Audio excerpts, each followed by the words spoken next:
여러분 반갑습니다. 지금부터 연력학 12주차 첫 번째 강의를 시작합니다.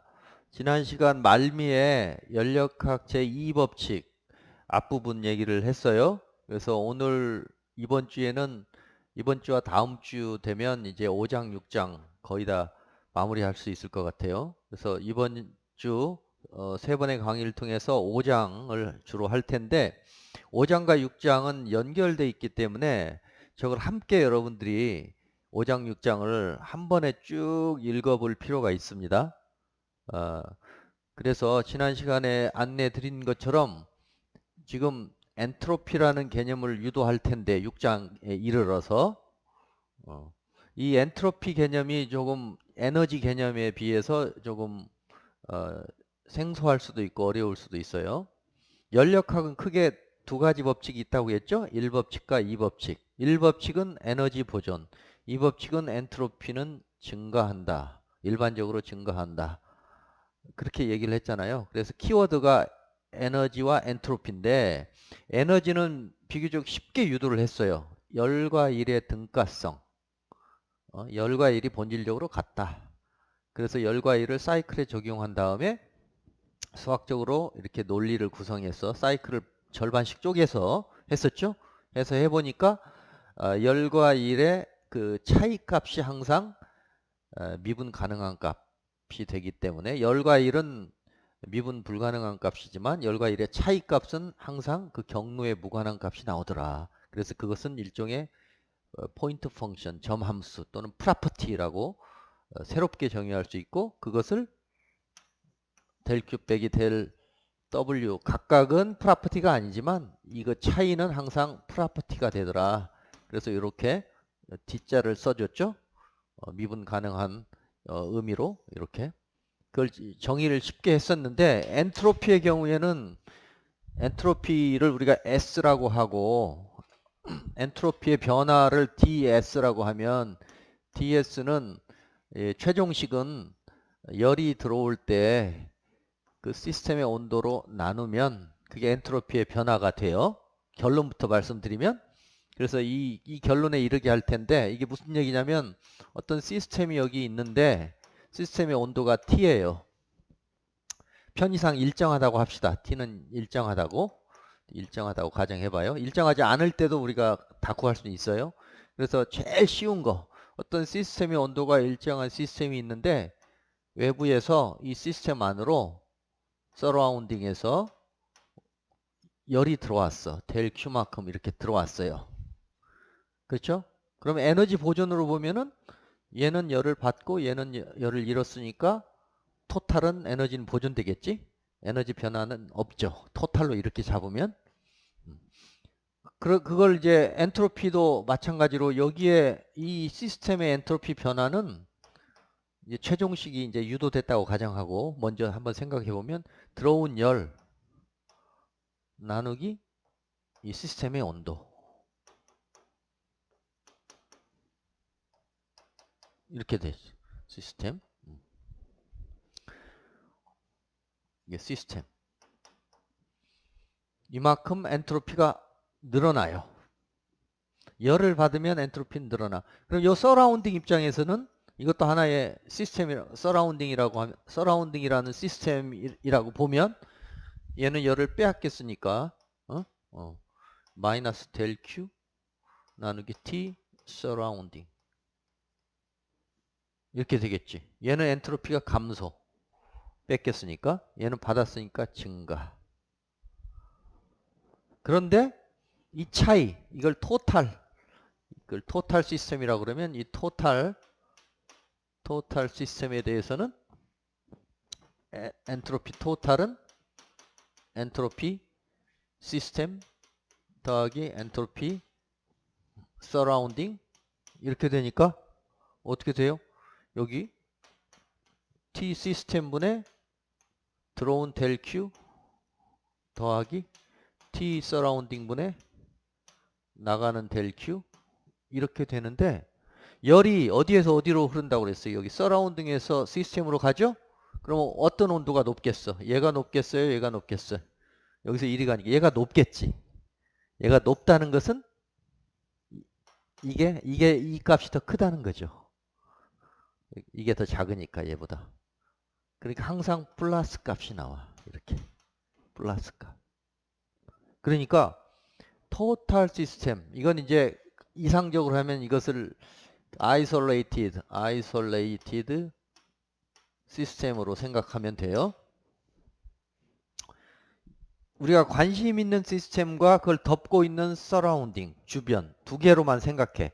그리고 그거 전체는 고립되어 있다고 봤을 때 고립 시스템 내에 두 개의 시스템이 있는데 하나는 시스템이고 하나는 서라운딩인데 서라운딩의 시스템으로 에너지가 들어가면 엔트로피 변화는 플러스, 얘는 마이너스.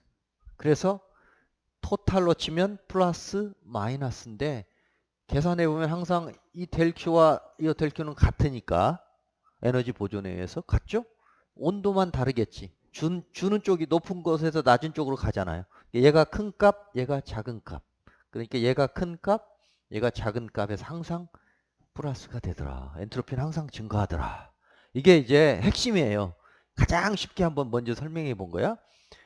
우주 전체 엔트로피는 계속 증가하고 있다라고 보시면 돼.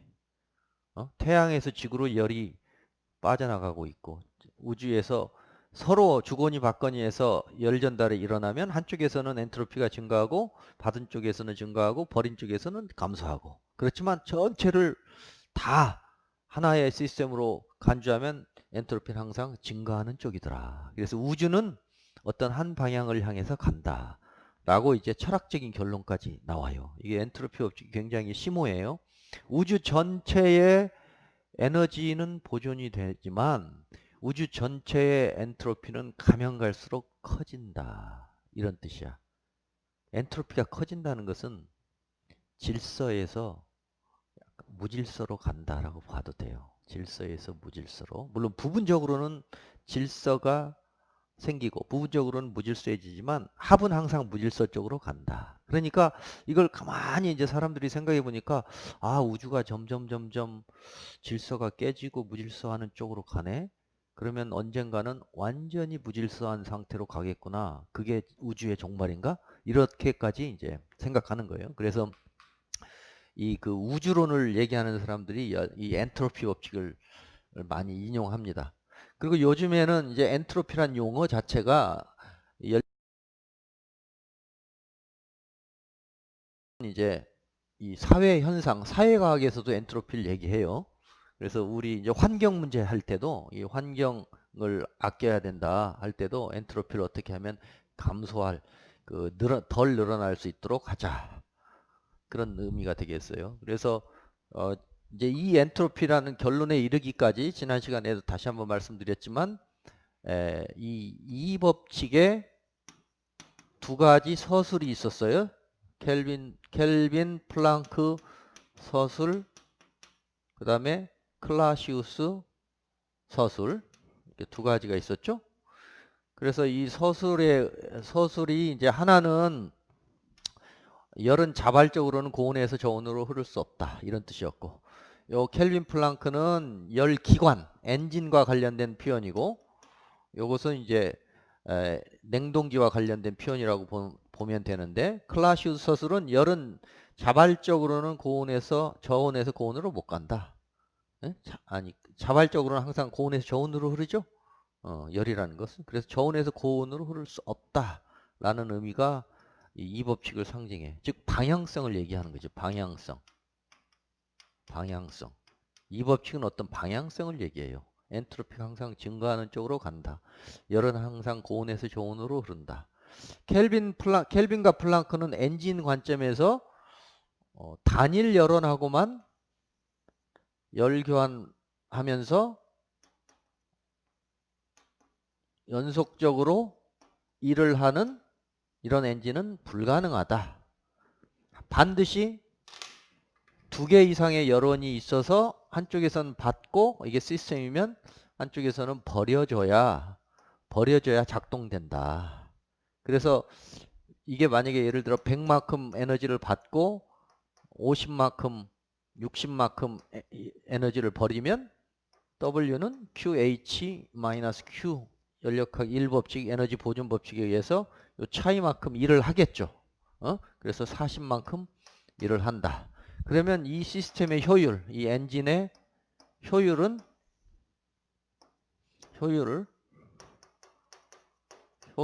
효율이라고 하는 것은 인풋분의 아웃풋이니까 인풋 엔진에 가한 열 QH분의 한 일 이게 아웃풋이죠. 아웃풋 이렇게 그래서 받은 열분의 받은 열 빼기 버린 열 이게 W니까 그래서 1 빼기 받은 열분의 버린 열 요게 이제 엔진의 효율식인데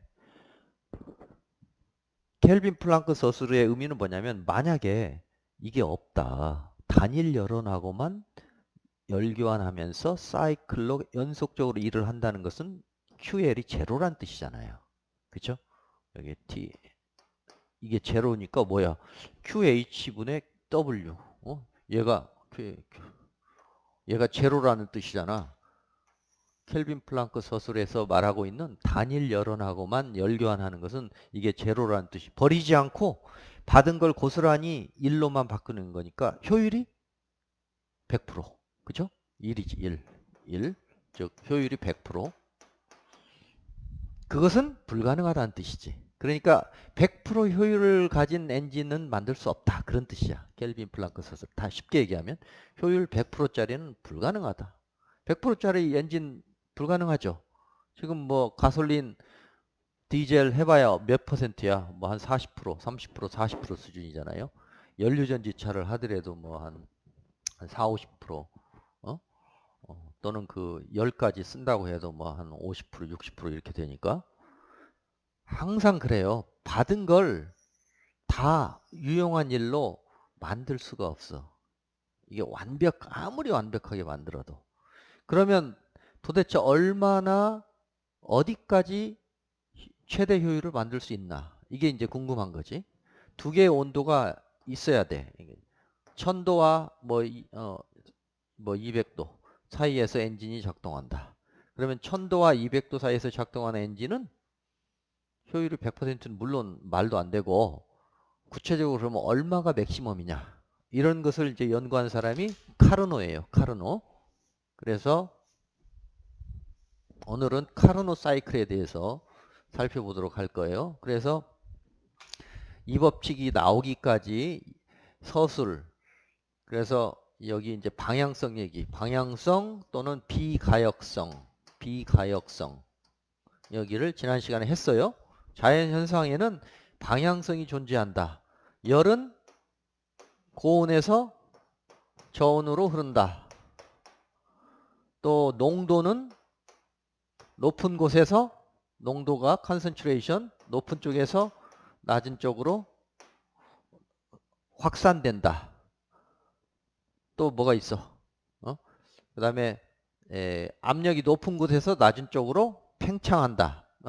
팽창, 불구속 팽창, 자유팽창, 불구속이라는 것은 또는 자유팽창.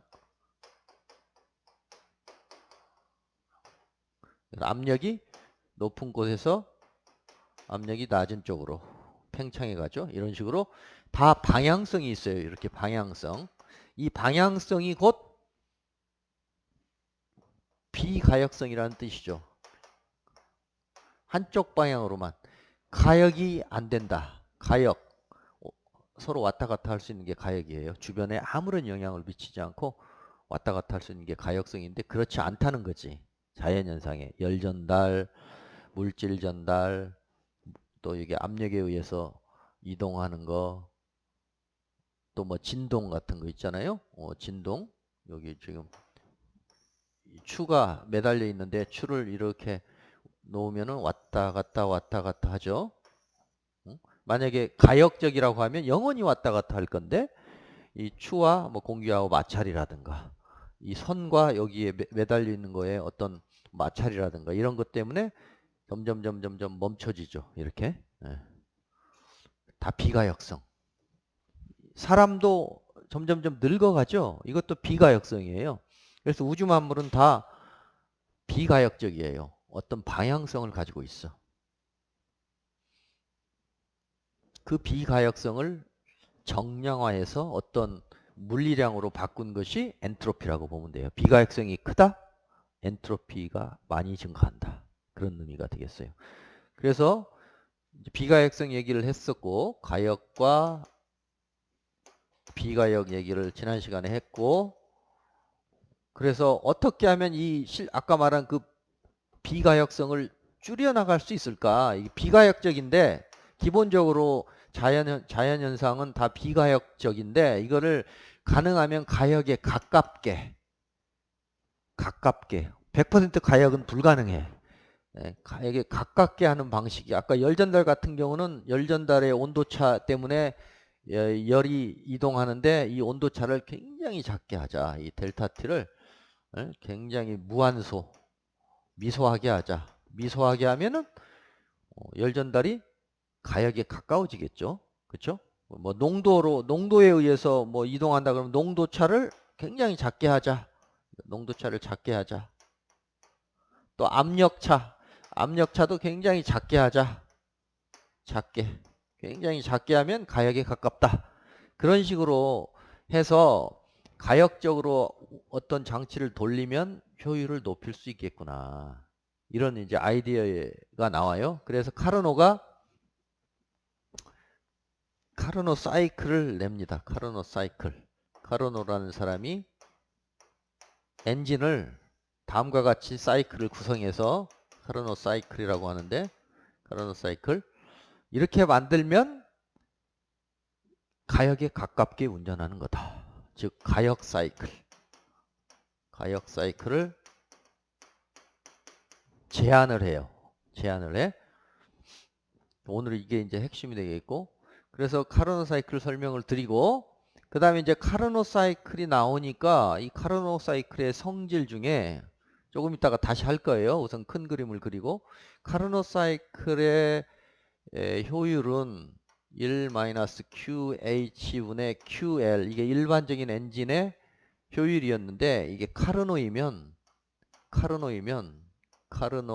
엔진이면 1-TH분의 TL, 온도만의 함수로 바뀌어요. 왜 그런지는 이제 조금 이따 설명할 거야. 그러다 보니까 여기 온도비와 열량비가 카르노일 때는 보다시피 이렇게 보다시피 QH는 TL, TH 관계가 나오잖아요. 그러면은 이게 이제 엔진이니까 여기 이게 카르노라고 하면 엔진, 고열엔에서 TH의 고열엔에서 QH를 받고 TL 저열원으로 버리고 QL만큼 버리고 그 차이만큼 일을 한다. QH 빼기 QL만큼, 이런 시스템인데, 카르노가 되면 즉 이상적으로 가역적으로 운전을 시키니까 이런 결론이 나오는데, 이건 이제 자세하게 다시 뒤에 가서 해줄 거예요. 그러니까 이제 켈빈이라는 사람이, 유명한 과학자죠. 켈빈이 이걸 가만히 카르노 사이클을 공부하면서 느낀 것이, 그러면 여기 온도비가 열량비니까 온도계를 만들 수 있겠네. 카르노 엔진 가지고.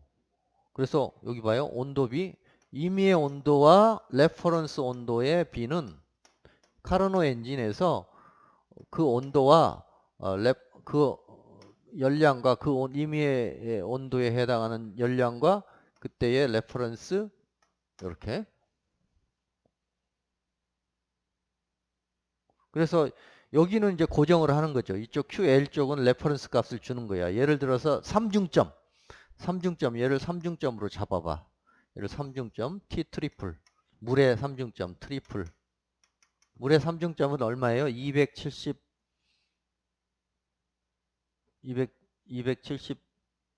몇 도지? 0도가 저기고 0도가 얼음물이고 녹는 점이고, 0도보다 0.01도 높은 것이 삼중점이죠. 어? 우리 교과서에 몇 도로 나와? 삼중점. 이제 실수 안 해야지. 이게 273.25가 아니고 273.16이죠. 273.16.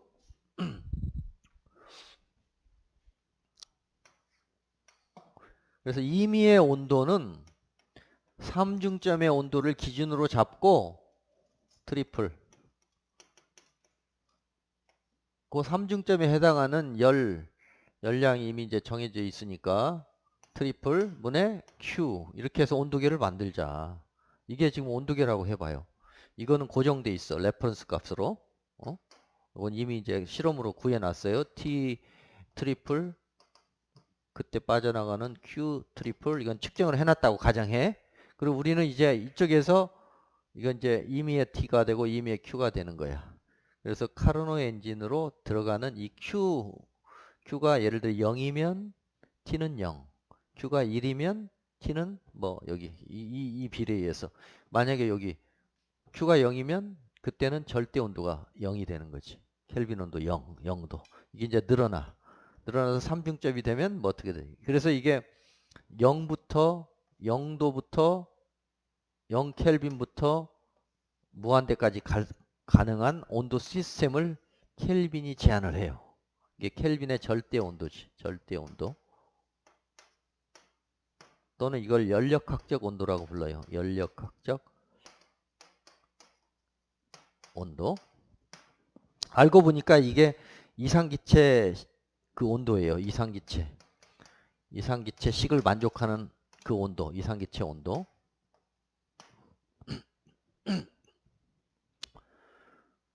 여기까지가 이제 5장의 내용입니다. 5장의 내용 이제 다시 할 텐데. 그 다음에 여기서 클라시우스 부등식이 6장에 나오고, 그 다음에 최종적으로 클라시우스 부등식을 이용해서 저기 나온 DS는 델 Q 나누기 T.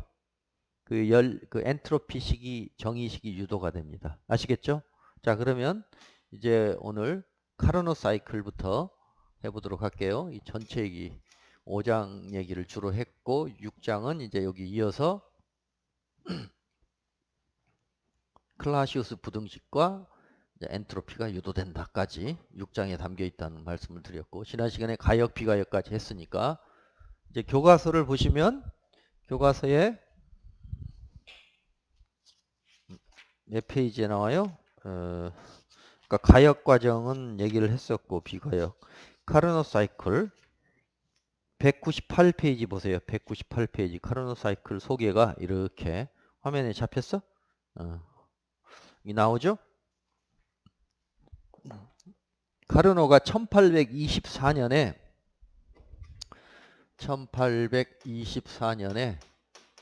천재예요, 천재. 아주 젊은 나이 때 아마 20대 될 거야. 이거 20대 후반쯤. 사디 카르노라는 사람이 연력학 2법칙의 근거가 되는 논문을 하나 발표하는데, 거기에서 이제 가역 사이클, 가역적으로 운전시키는 사이클이 그 조건에서 최대 효율을 갖는 사이클이다. 최대 효율을 갖는다. 이걸 논문에서 발표를 하고, 이게 이제 이 혁명적인 이게 나오니까 그 다음에 켈빈 온도, 절대 온도, 또 연력학적 온도가 나오고, 그 다음에 엔트로피가 유도돼요.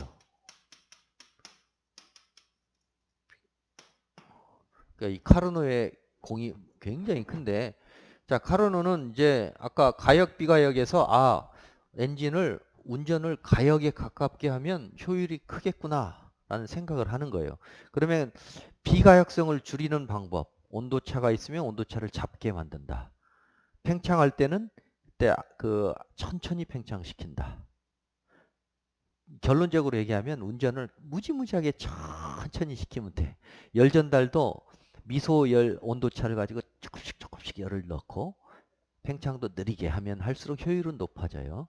물론 실제는 그렇게 안 되겠지만, 그래서 그렇게 아주 느리게 가역적으로 운전시키면 그 조건에서 최대 효율을 갖는다는 것을 이제 카르노가 1824년에 발표를 해요. 그래서 바로 그냥 카르노 사이클을 소개하면 운전을 이렇게 시키는 건데, PV 선도와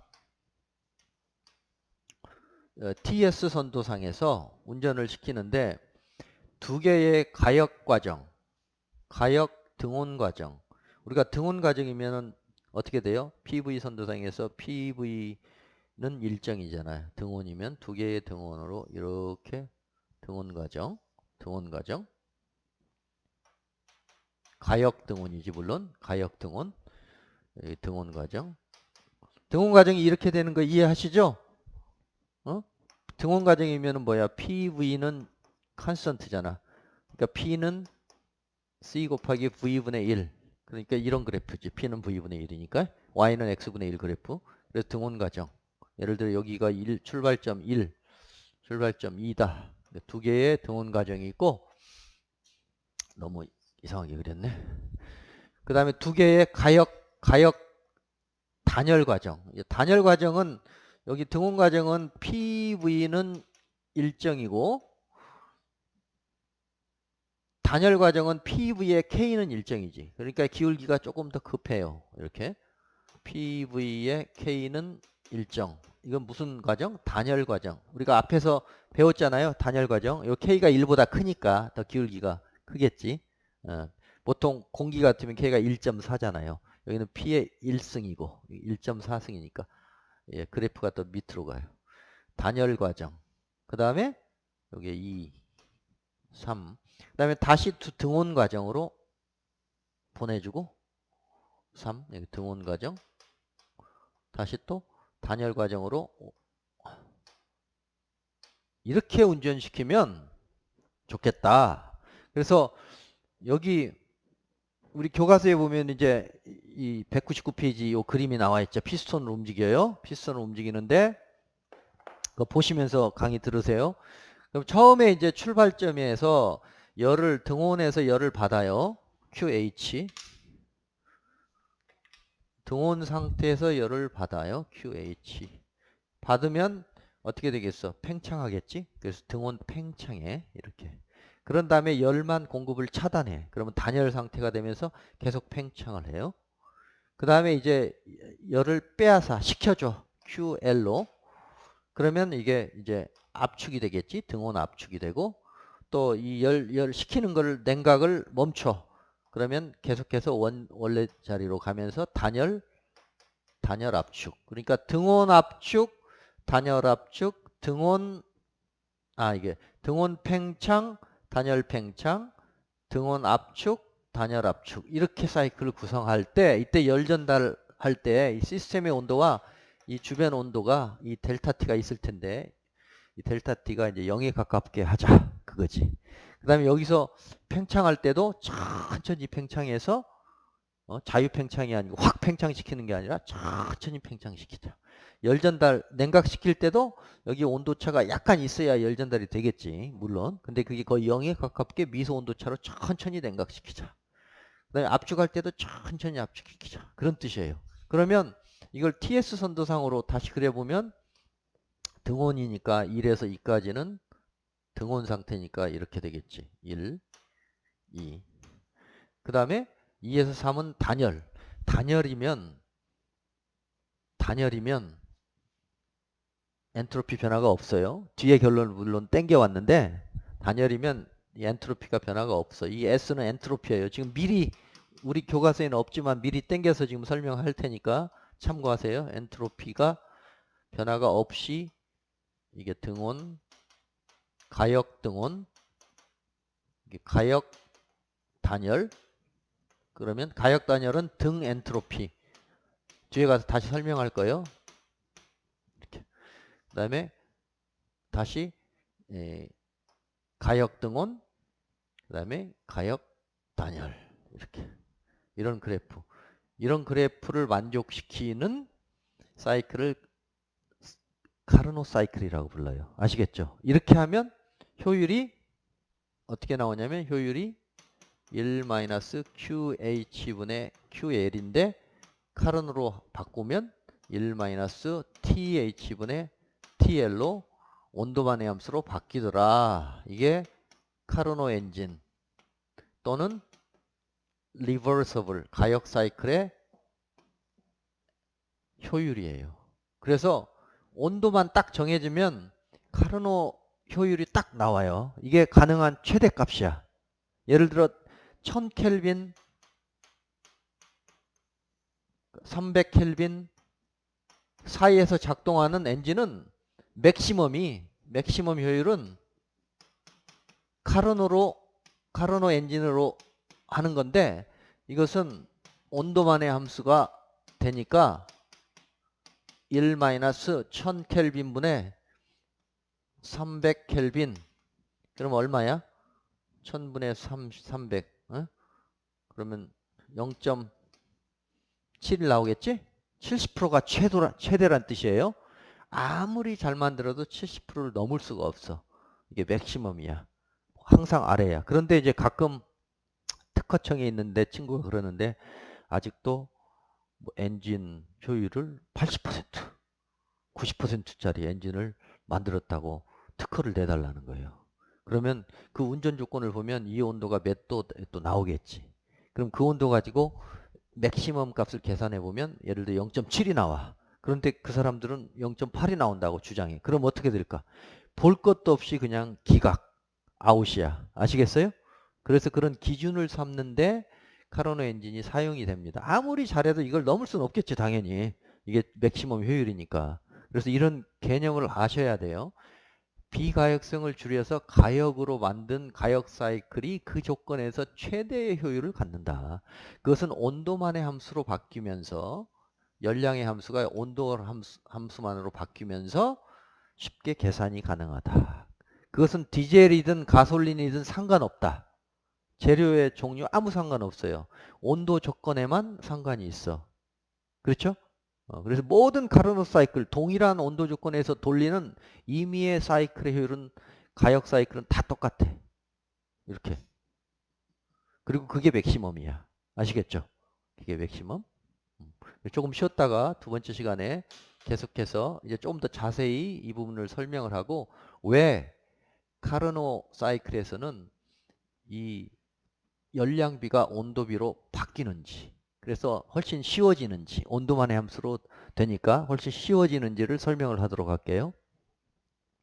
자, 조금 쉬었다가 두 번째 시간에 뵙겠습니다. 수고하셨습니다.